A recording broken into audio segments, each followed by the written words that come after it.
Welcome to AppyPie Connect, a no-code platform that integrates the apps you use and automates your workflows. In this video we will integrate Google Sheets with Gmail to automate workflows between the two apps.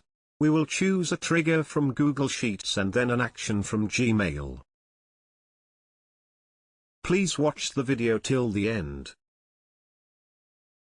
Start by selecting Google Sheets as your trigger app. Next, choose a trigger event. This is the trigger event that will initiate the flow in Connect. Select the one that will fit your needs. Now select Gmail as your action app. Next, choose an action event. This is the event that will initiate the flow in Connect.